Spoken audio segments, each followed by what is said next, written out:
Mr. Your Honor, wala po. So, Sigurado ka. safe ka na. Sigurado po. Safe ka na. Okay. Sabi ni Senator Marcoleta kahapon, ligtas ka na. Hindi po ito totoo. Si Senator Jinggoy Ejercito Estrada, Senator Joel Villanueva, Yusek Robert Bernardo, at D. Alcantara. Si Senator Jinggoy po ay nagbaba ng 355 million ngayong 2025. Ito yung nakakalungkot na sitwasyon sa buhay ng isang tao. Yung akala mo safe ka na, yung pala hindi pa. Yung tipong medyo nakahinga-hinga ka na at dumaan na ang iyong damdamin dahil hindi ka na kasama dahil safe ka na.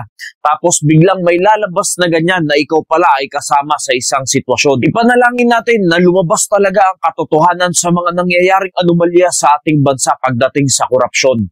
Pero hindi yan ang ating punto, mga kaibigan, mga kapatid. Nakakalungkot sa isang tao na yung umaasa ka na akala mo save ka bilang isang mananampalataya ng Panginoong Jesucristo.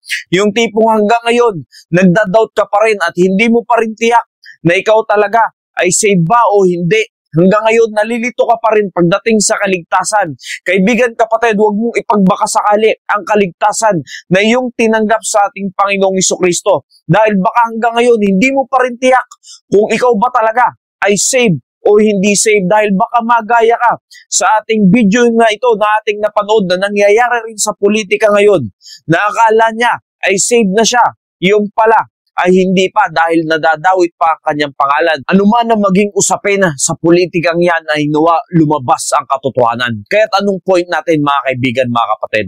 Sa atin, buhay pananampalataya sa ating Panginoong Jesucristo. Huwag mong ipagbakasakali ang kaligtasan mo. Dalawa lang naman ang sagot dyan eh. Kung ligtas ka ba talaga o hindi. Hindi pwedeng maybe o hindi pwedeng oo baka. Hindi pwede ang ganyang sagot. Dalawa lang ang pagpipilian mo, kaibigan, kapatid. Kung oo o hindi. Kung sa kaganapan ng politika na nangyayari ngayon ay walang katiyakan ang bawat sagot ng bawat isa. Alam nyo, napakabuti ng ating Diyos at ang Biblia ang nagsasabi na pwede mong malaman na ikaw ay ligtas na habang ikaw ay nabubuhay pa sa mundong ito. These things have I written unto you that believe on the name of the Son of God, that ye may know that ye have eternal life, and that ye may believe on the name of the Son of God. Ang mga bagay na ito ay isinulat ko sa inyo upang inyong maalaman na kayo'y mayroong buhay na walang hanggan sa makatuwid ay sa inyong nananampalataya sa pangalan ng anak ng Diyos. Alam po, ang kaligtasan ay hindi pinagyayabang, kundi ipinagpapasalamat dahil napakalinaw ng Biblia na habang ikaw ay nabubuhay pa, ay pwede mong maalaman na meron ka ng kaligtasan kung ikaw ay sasampalataya sa ating Panginoong Jesucristo. Kung sa politika na nangyayari ngayon ay walang kasiguraduhan ng lahat.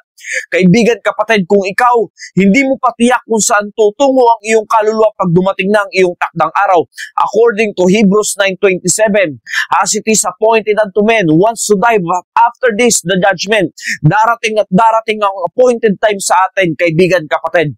Pero nawa, kung dumating man yan sa ating buhay, natitiyak mo kung saan pupunta ang iyong kaluluwa. Kung paanong sa politiko ay walang kasiguraduhan, nawa, sa buhay na walang hanggan ay sigurado ka kung saan tutungo ang iyong kaluluwa. Dahil mahirap na magpapaniwala ka sa kung sino-sino nagtuturo sa social media pagdating sa kaligtasan. Ni sila nga mismo, hindi nila matukoy kung saan pupunta yung kanilang kaluluwa pag dumating yung kanilang takdang araw. Anong mangyayari? Kung ang isang bulag ay nag-aakay ng kapwa niya bulag, pareho silang mahuhulog. Anong point? Yung mga ngaral na hindi niya alam kung saan tutungo ang kanyang kaluluwa pag dumating ang kanyang takdang oras, nangangahulugan na hindi pa malinaw sa kanya ang kaligtasan na tinanggap niya sa Panginoong Jesucristo. At hindi nangangahulugan na porket alam mo na ikaw ay tutungo sa langit na bayan, meron ka ng kaligtasan, ay gagawa ka na lamang ng kahit anong kabulastugan na gusto mong gawin sa iyong buhay habang ikaw ay nabubuhay pa dito. Porket lang nalaman mo na ikaw ay ligtas na.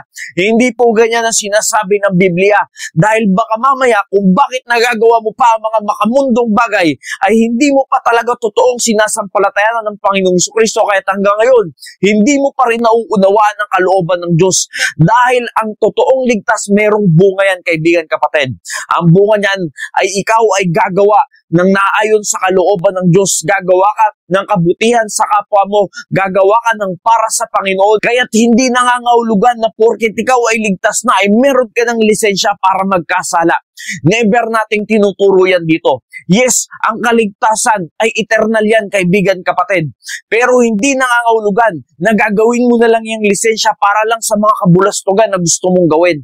Dahil baka mamaya, hindi ka pa talaga saved. Hindi mo pa totoong sinasampalatayan ng Panginoong Jesucristo. At baka magaya ka sa video na ating ipinanood na feeling mo, magiging safe ka na. Yung pala, hindi pa.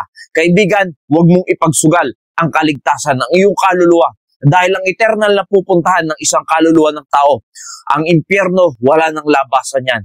Ganon din naman ang langit, kaibigan, kapatid. Kung saan ka dyan mapunta, ay eternal ka na dyan at hindi ka na makalilipat pa kung saan ka naroroon. Nawa, tiyakin mo ngayon pa lamang na ikaw ay merong tunay na pananampalataya sa iyong puso sa ating Panginoong Jesucristo. Nawa, naging pagpapala po ang mensaheng ito. Maraming salamat po and God bless you all. Guys, pasa tayo ulit dito kasi alam ko may bibili dyan sa atin ng mga customers kasi hinihintay nila tayo sa yan. Ayun guys, ito tayo yung Pantalan Boss. Ayan, sinasabi ko nung unang vlogs natin na si Ma'am Joy, sarado yung tindahan niya nung pumunta tayo dito. Pero ngayon, nakabukas na. Ay, Ma'am Joy, long time no si sila may mo. Sila may peta mo, Jess, kasi 20. Sila ka po? Dalawa. So, si Ma'am Joyce, regular customer talaga natin to noon pa, oo. Ayun, so bibili sa atin ng 2.20, oo, salamat. Sige, salamat Ma'am Joy, salamat. Ayan guys, butan natin ng tag 20. Yan na Ma'am Joyce. Excuse me sir. Nanay. Ay bro, ikaw man din na. Hindi mo palit? Ada Ma'am Joyce. Thank you. Oo.